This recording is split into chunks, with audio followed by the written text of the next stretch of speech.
You are listening to Viewpoints from PlaceCloud.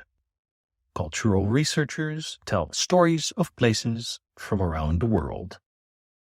For the full multimedia experience and to support the creators you enjoy, visit placecloud.io. In the middle of the Morningside estate in Hackney, on a suburban street called Chatham Place that's a bit south of Hackney Central Overground Station and Homerton Overground Station, is a walled-off burial ground. It's all that remains of the Gravel Pit Chapel, the home of an early 18th century nonconformist congregation. You would never expect that in the middle of this estate are the walled-off foundations of a 300-year-old religious congregation, which was at one time one of the most influential Unitarian congregations in London. The congregation that ended up worshiping at the Gravel Pit Chapel, which was named after a gravel pit near the Bowling Green on Mare Street, began on Mare Street in 1668. It was nonconformist, which meant that it was not part of the Anglican Church. The congregation identified at this time as Presbyterian and was likely led by minister William Bates. There was a split in the congregation in 1714, which resulted in a group seceding and establishing the Gravel Pit Chapel on Morning Lane in 1715-16. The congregation came to national attention in the 1780s because Dr. Richard Price, a Welsh philosopher and mathematician who was a very vocal supporter of the American and French revolutions, became its minister.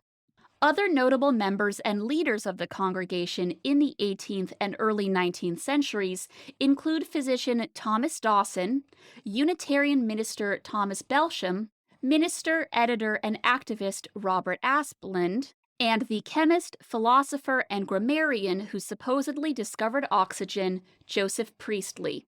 The Gravel Pit congregation also founded the new Gravel Pit Hackney Chapel School in the 1790s, which had a reputation for being highly benevolent and caring by the local community.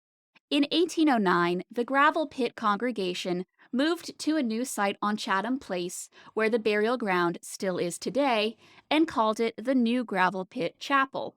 It was at this time the group began to identify as Unitarian, which is a Christian theological movement that accepts Jesus as simply a man instead of an incarnate deity, and that rejects the doctrine of the Trinity. The Unitarian New Gravel Pit congregation first met on the 4th of November in 1810 in a building designed by architect Edmund Aiken. The original Gravel Pit building, which was from then on known as the Old Gravel Pit Chapel, was taken over by another nonconformist group, the Congregationalists. The new Gravel Pit Chapel was demolished and rebuilt in a Gothic style in 1857-8, with room for 500 guests and a 64-foot-tall spire. It was designed by Arthur Ashpittle. 19th century ministers of the congregation included Thomas Sadler, John Boucher, Robert Brooke Asplund, and James Thornley Whitehead. Even though the size of the population had dwindled, the new Gravel Pit Chapel remained in use until it was damaged by a bomb in 1940. Following this, they met in Asplund Hall, which was the chapel's church hall erected in 1912. The chapel was rebuilt and completed in 1953. The last service in the chapel was a 300th anniversary commemoration held on the 2nd of October, 1966. The Greater London Council purchased the site and demolished the chapel in 1969 in order to build the Morningside Estate flats that stand there now. The burial ground is the only part of the Gravel Pit congregation that survives. The Gravel Pit congregation, in its many iterations, is indicative of the prevalence of nonconformity in the Hackney area in the 17th and 18th centuries and beyond.